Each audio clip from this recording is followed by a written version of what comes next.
اس کے بعد بھائی ثناء اللہ انصاری سوال کر رہے ہیں، کیا خاص کے مزار پر جانا جائز نہیں ہے؟ یہ مفتی طارق مسعود صاحب نے کہا ہے، کیا یہ صحیح ہے؟ اب آپ نے ان کی ویڈیو کا لنک دیا ہوتا تو اس کو سنا ہوتا تو سمجھ آتا ہے، کیونکہ میرے سمجھ نہیں آیا خاص کے مزار پر جانا جائز نہیں ہے سے کیا مراد ہے اور کیا مفتی صاحب نے کہا ہے، تو پہلے اس کو سنا جاتا، اس کے بعد ہی کچھ کہا جا سکتا تھا، بغیر سنے کچھ کہا نہیں جا سکتا ہے۔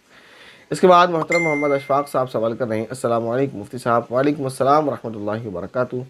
کہتے ہیں میرا سوال یہ ہے کہ امام کے پیچھے ایک رکعت چھوٹ جائے اور امام کے ساتھ ایک سلام پھیر دیا، پھر یاد آیا کہ میری ایک رکعت چھوٹی ہوئی ہے،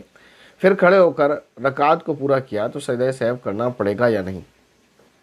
دیکھیں اس بارے میں تفصیل ہے، اس کو اچھے سے سمجھ لیں تو انشاءاللہ آپ کے لیے آسانی ہو جائے گی۔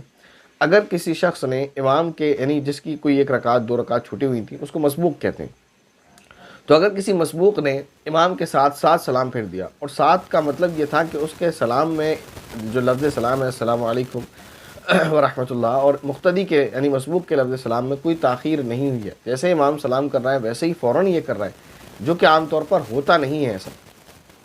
اگر مسبوق نے ایسے امام کے ساتھ بالکل متصلاً سلام پھیرا ہے تو اس صورت میں اس پر سجدہ سہو واجب نہیں ہوتا ہے، لیکن ایسا ہوتا نہیں ہے عام طور پر۔ اس کے بعد دوسری صورت سمجھیں،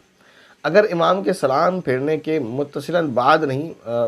متصلاً یعنی ساتھ ساتھ نہیں بلکہ بعد سلام پھیرا ہے، امام نے السلام علیکم ورحمۃ اللہ کہا اور مقتدی نے بھی سلام پھیرا ہے، جو عام طور پر ہوتا ہے کہ پہلے امام کا لفظ سلام ہوتا ہے بعد میں مقتدی کا ہوتا ہے،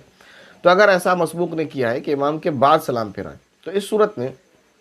اس کو جو ہے اپنی رکعت پوری کر کے سجدہ سہو کرنا لازم ہے، اس کو سجدہ سہو کر لینا چاہیے۔ دوسری صورت ہو گئی۔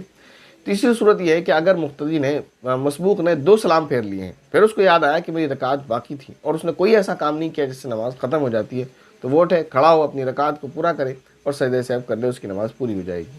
امید ہے آپ کی یہ بات اچھے سے سمجھ آ گئی ہوگی۔